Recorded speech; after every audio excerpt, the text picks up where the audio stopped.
The storm that has been building between Drew and Michael finally reaches a breaking point in General Hospital, and it's Willow who stands at the center of the emotional fallout.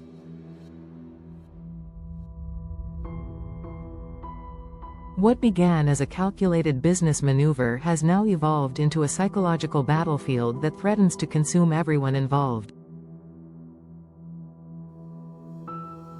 Drew's obsession with regaining power and revenge has blinded him to the emotional cost, while Willow's growing unease exposes the fragile balance between loyalty, fear, and moral conscience.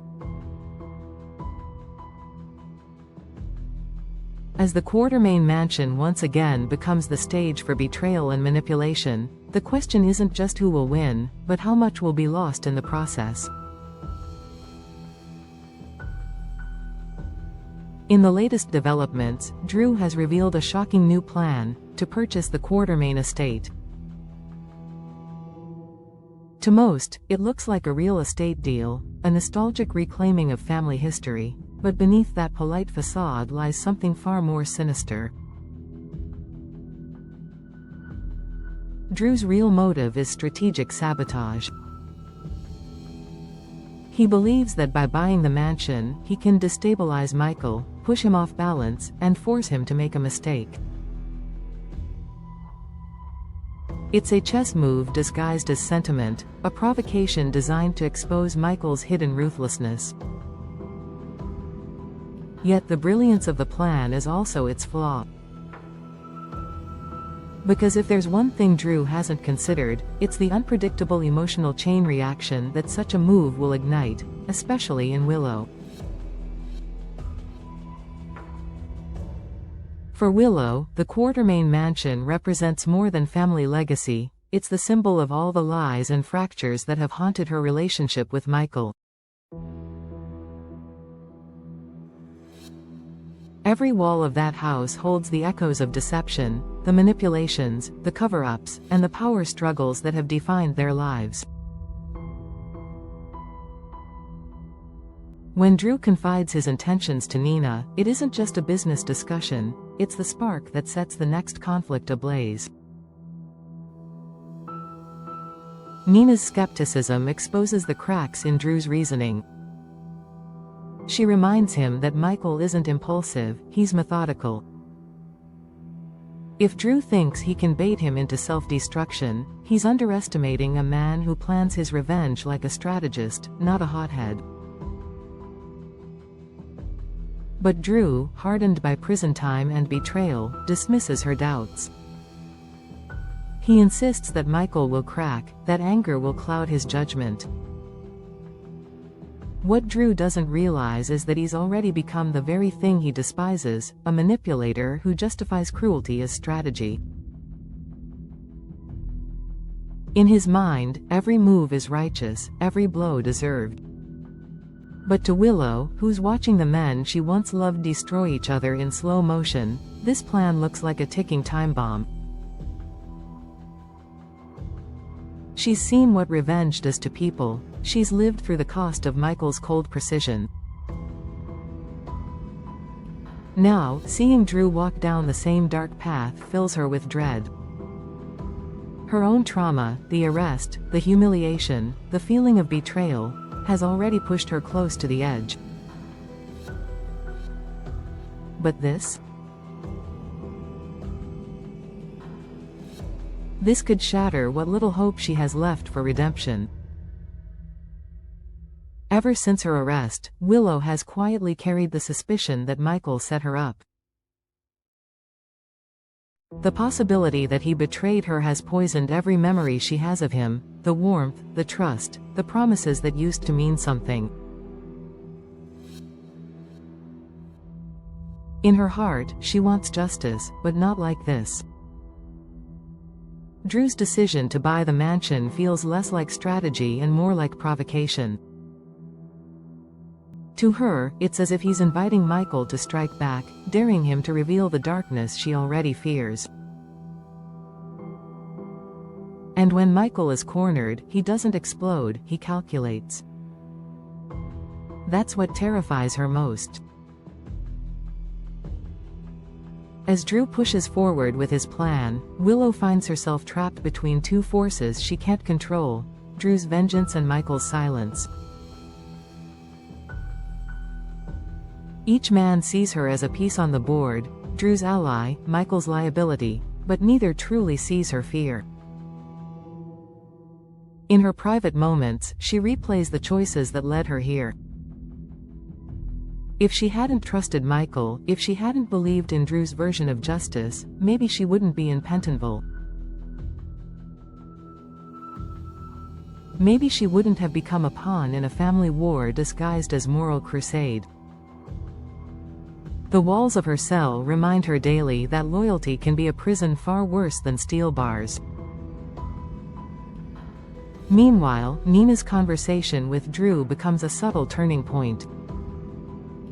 Her doubt plants a seed, not in Drew, but in the story itself. She senses that his revenge isn't about protecting Willow anymore. It's about validation, control, the hunger to prove that he can outsmart the people who once underestimated him. But Nina also knows what that kind of obsession can do. She's lived it. Watching Drew slip further into the moral gray brings back echoes of her own downfall: the lies, the manipulations, the self-justifications that led her to alienate the very people she wanted to save.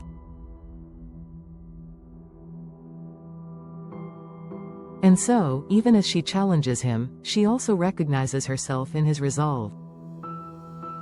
It's the tragic cycle that defines General Hospital *. Every act of retribution births another wound.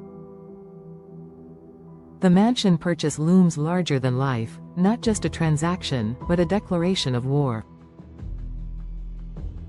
Drew envisions himself as the rightful heir reclaiming his family's honor, while Michael sees it as an attack, a betrayal from within. To the outside world, the Quartermaines are a family of legacy and tradition, but inside those walls, bloodlines are weapons, and loyalty is currency. The estate has witnessed decades of power shifts, and now it becomes a battlefield once more, with Willow's fate caught in the crossfire. What makes this storyline so gripping isn't just the impending clash between Drew and Michael, it's the quiet implosion of Willow's faith. Her breakdown isn't theatrical, it's psychological. The moment she learns about Drew's plan, she doesn't rage, she retreats. Fear replaces hope, and she begins to see the parallels between the two men, one fueled by revenge, the other by pride. Both claim to protect her, yet both are destroying her from opposite ends. That dawning realization marks a turning point for Willow's character. She's no longer the passive victim or the silent bystander. She's the conscience in a world that has lost its moral compass. But even conscience has limits. The more Willow tries to reason with Drew, the more he pushes her away, insisting that he knows what's best. To him, emotions are weaknesses, the same weaknesses that cost him years of his life behind bars. Yet his inability to see the human cost of his actions mirrors Michael's emotional detachment, creating a haunting symmetry between them. And when Willow finally confronts the idea that she might be the next target, that Michael's vengeance could extend beyond business to something deeply personal, the terror becomes real.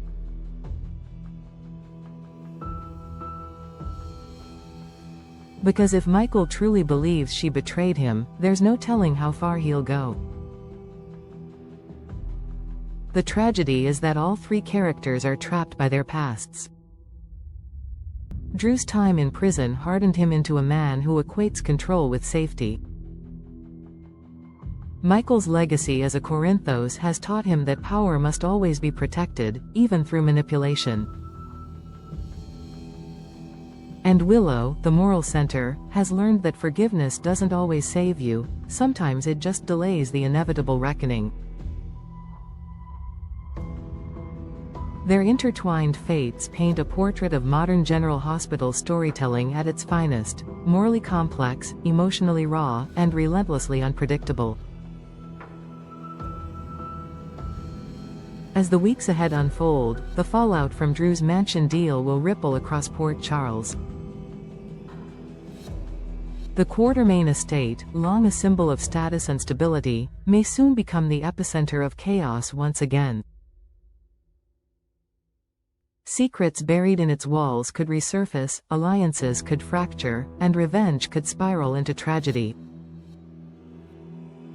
But amid the scheming and the power plays, one truth stands out: this isn't just about property or pride. It's about identity, redemption, and the haunting realization that sometimes the people you trust most are the ones who destroy you the fastest. When the dust settles, the question won't be whether Drew succeeded in destabilizing Michael. It will be whether he destroyed himself in the process, and whether Willow, heartbroken and disillusioned, can survive the storm they've unleashed. General Hospital has always thrived on the collision of love and vengeance, and this arc proves that even the best intentions can become the deadliest weapons. The game has begun, and the Quartermaines are once again playing for blood.